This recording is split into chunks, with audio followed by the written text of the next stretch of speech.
bring answers, but to raise questions. What is love even about? This is something that I've been asking myself for a couple of years, and I still don't know the answer.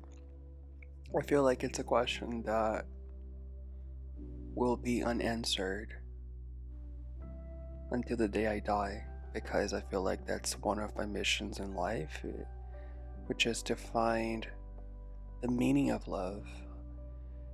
Finding love is one of it's, it is actually the reason why I'm still alive, the reason why my soul wakes up every day, and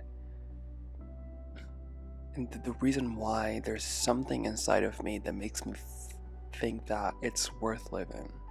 It's worth going to work. It's worth eating healthy food. It's worth doing something for myself and for others.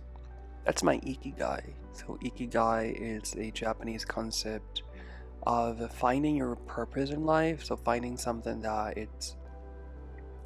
it's aligned to what your soul wants, that it helps others, and it gives you money. So money is our source of survival, and when you have all these three aspects combined, then you have found your ikigai.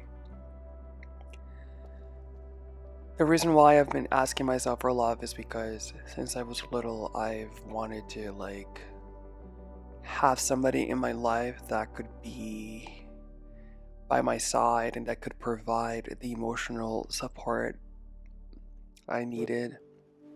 My parents did everything they could to raise me in the best way they could. I feel like that's one of our missions here, is to break generational karmas and to become better parents than our parents did, but not in an egotistic way. Like, I'm gonna be a better mom than my mom was to me. No, it's what kind of love did I want to receive that my parents were not able to provide? Then I will provide this love to my children. And then, once you are breaking these generational karmas, you are benefiting the future generations. But the thing is, there's not an universal concept of what love is actually about. I feel like it would be amazing if we all, as human beings, we could come up to a common description or to a common conception of what love actually is, so we can be like, okay, this is the love I want to achieve. The truth is, this doesn't exist. Love to me is different than what love is to you, and so on and on. So it is really hard to describe love, but we can describe how we feel, right? That spark of light, that thing that helps us keep going. And I feel like that's the reason why we are all here. We are here to feel love and to love others. But in what way, in what degree, in what sense? I don't know. I feel like this is something you can ask yourself. This is something I've been asking myself. How do I want to feel love? Psychology has cataloged 4 types of love. So, quality of time, words of affirmation, exchanging gifts, and I forgot the 4th one. Words of affirmation, exchanging gifts, quality of time. Well, as soon as I remember the last one, I'll let you know. But the reason I'm saying that is because we all need to identify how we want to feel love. So Do we want to spend time with others? Do we want to receive gifts? Do you want to hear, oh, you look great today, or I love your companion, or you make my day happy, right? So, how do I want to feel love? Okay, there's actually 5 love languages. So, words of affirmation, quality time, physical touch, acts of service, and receiving gifts. So, do I want to receive service, to be serviced by others? Do I want to receive gifts? Do I want to spend time with other people? Do I want people to hug me and to say that,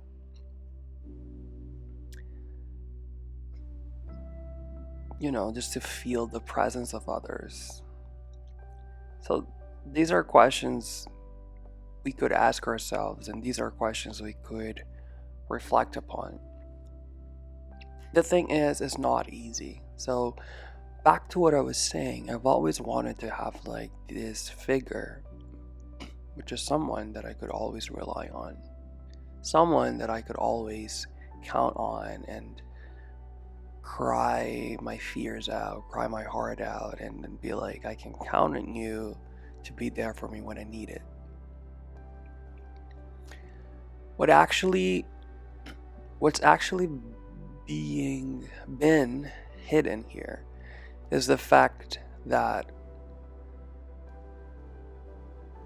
this ideal hides a lack, and this ideal hides a childhood trauma that led me to emotional dependency. So Winnicott, who was a famous psychoanalyst, he came up with this idea of transitional object. Not transactional, I'm sorry, transitional object. So, for example, a child holds a teddy bear, right? And then, like, this child spends like hours of the day holding that teddy bear, even sleeps with it. And once one of the parents are like, okay, I need to wash it, or I feel like you are holding it too much, let it go. And then the child starts crying, and then the child starts like acting out. This hides a huge lack that this child is trying to deal with, is trying to cope with, right? So this transitional figure is understanding that there's something between me and other people that cannot be filled up. So I need something to help me transition to this understanding, So the ego at this age is too young and too immature to deal with the reality that nothing external will fill you up, and nothing outside of you will bring you happiness or the love you need or the affection you long for whatsoever. That's why when we are children, we need to hold on to something. So we hold on to our parents, we hold on to friends, we hold on to transitional objects, whatever, right? But the thing is, when we grow up, we realize that there's nothing actually that can fill us up. So we start to deflect this lack to other things. So we deflect this to trying to find a good job, or trying to have a stabilized career. If we feel unprotected, unsupported, or insecure, we work so hard to find this in our life. So we're going to work hard to have a job that's going to pay us well. We're going to try our best to build a stable career. Or we're going to invest on relationships. So even though we're not happy in that relationship, we cannot let this person go because we are afraid of being alone, and so. But what's actually hidden here is the fact that we don't know how to deal with our own lack. We don't know how to deal with this thing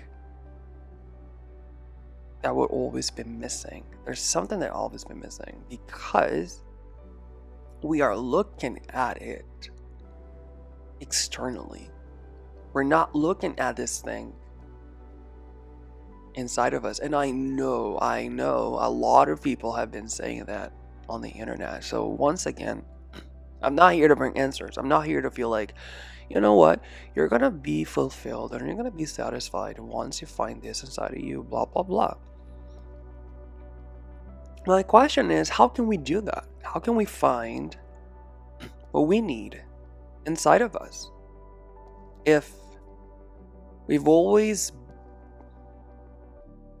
seen ourselves as something or someone who has something missing? Let me explain a little bit about it. So, society, and to be more specific, capitalism, has built this understanding of, well, you're missing. There's something in you that's missing, and you need to find this thing outside of you, and we can provide that. If you have money, you can buy this, you can buy that. So this will bring you a sensation of, okay, I'm a whole, I'm completed. I finally found what's been missing. But the real truth is, it's not enough, because there's always going to be this feeling of, okay, it's not enough. So I need to work more. I need to find this. I need to keep going. And this is with everything. This is with relationships. This is with work. This is with consumerism. So this is with consumption. This is with everything. So it's kind of like in our programming that it has to have something missing so we can look for it externally. So how can we deprogram it in order to finally find what's been missing inside of us?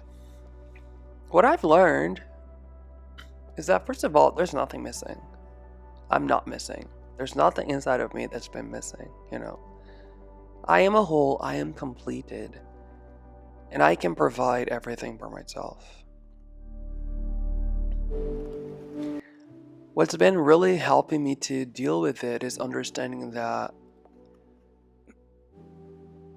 there are spirits and external forces that have been working really hard to give me what I need. And not only it, but I've also been working hard to give me what I need. And give me what I need does not necessarily mean, oh, I'm gonna get a Porsche. So my goal for 2024 is to get a Porsche, is to have a Porsche. Or I'm gonna buy a house, or I'm gonna buy a mansion in LA by the end of this year. No, this is not what I'm talking about. What I'm talking about is at the soul level, dealing with what's been missing, or dealing with this understanding that something's been missing, when in reality, I'm completed and I can fill up my own cup. So I'm trying to open up to this idea, and it's hard. It's hard because my coping mechanisms will be like, no, there must be something outside. There must be something externally, when in reality there's nothing missing, right? So seek for a relationship, seek for a job, seek for this, seek for that. You need to keep holding on to something, like that little kid held on to the transitional object. You also need to hold on to something. Hold on to that car, hold on to that job, hold on to that relationship. Because in the end, it will bring you what you need. Will it? Will it bring what I need? I'm not sure. My experience has proven that it won't bring. Because it's an illusion of the mind. It's an illusion that my mind learned and been holding on to for years. And it's been finally time for me to release it.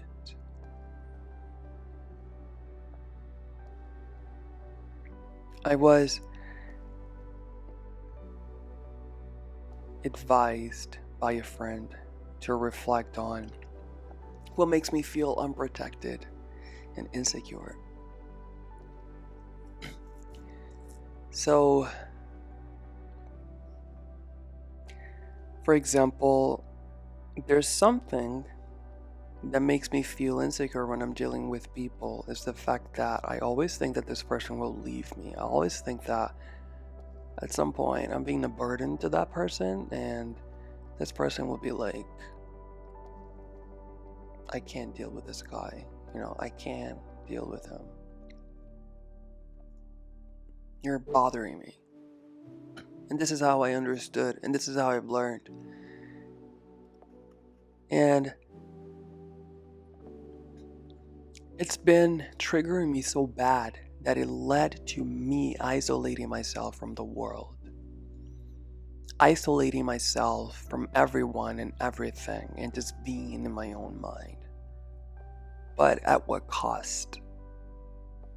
I've learned a lot, I've grown a lot, but I've been feeling lonely and I've been feeling trapped in my own mind. Not being able to express what I feel, not being able to externalize the things that I've been thinking, because I'm afraid that people would judge me. I'm afraid that people will be like, oh, this guy's crazy, this guy's annoying, this guy's like this guy's like that, when in reality, these are my own beliefs. This is what I think of myself. It's sad. It's really sad to acknowledge it. So let me ask you, because then this podcast just feels like I'm rambling, which is what it actually is. I'm rambling, so in case you didn't realize. But let me ask you, when have you thought, or when have you realized that you have really terrible perceptions about yourself? When have you realized that deep down there's a part of you that don't love yourself? There's a part of you that don't like yourself, that don't like who you are, and keeps rejecting you and keeps neglecting you over and over? Because it's so easy for us to be like, oh, this person doesn't like me. I feel like my partner does not give me the attention I need, or I feel like my partner thinks that I am annoying, or thinks that I am like this or I am like that, when in reality, we are reinforcing this conception about ourselves. And actually the external is just a mere projection of what we think deep down. It's painful to acknowledge it. Because it's not my fault that I don't love parts of myself. It's not my fault that I have these misconceptions about who I am, that I think I'm a burden. It's what myself as a child have learned to think.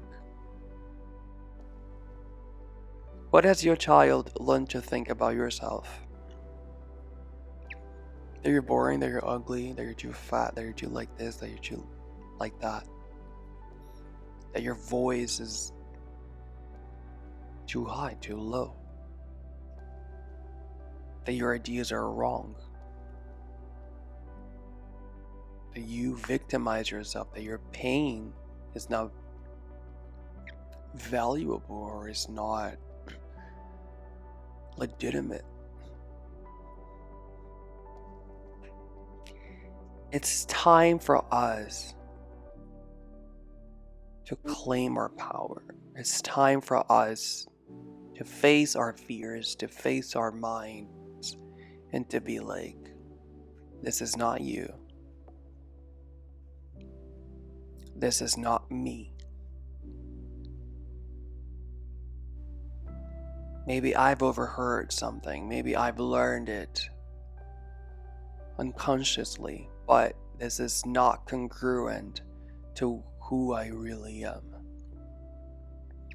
My soul is beautiful. Who I am is powerful. Who I am is extraordinary. That's why I don't fit in. I'm not here to conform. I'm not here to fit in. I'm here to be who I am. And this is when love starts kicking in. This is when you start to pick up the pieces and to build the persona that actually aligns with who you are. So you don't have to depend on anyone or anything to be happy, to feel loved. Of course, it's amazing when someone loves us and when someone is there for us. I can't even describe it. But have you tried being there for yourself? Have you tried speaking up for yourself and supporting yourself no matter what? It's indescribable. It is so powerful to finally accept yourself as a whole and understand that, yeah, you can feel lonely, you can feel unprotected, yet you're still powerful, yet you're still protected, you're still supported. Because you're learning, you're evolving. Because you're human. And it is totally okay to feel the way you feel. It is totally okay to be who you are because you are a good person. Just shed your light. Shed your light and be who you are. This is priceless. This is powerful. This is liberating. And there's nothing in this world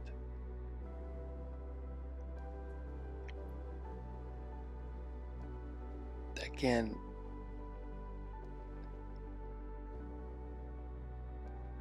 buy it or pay it or pay off. So deep down, it's all about you. It's all about yourself, how you relate with yourself and how you relate with others. Today, I felt like a failure for a moment. Then I talked to a friend. Then I looked at myself in the mirror and I claimed my power back. And I was like, okay, I faltered, but that doesn't mean I'm a failure. I won't fail. I never did.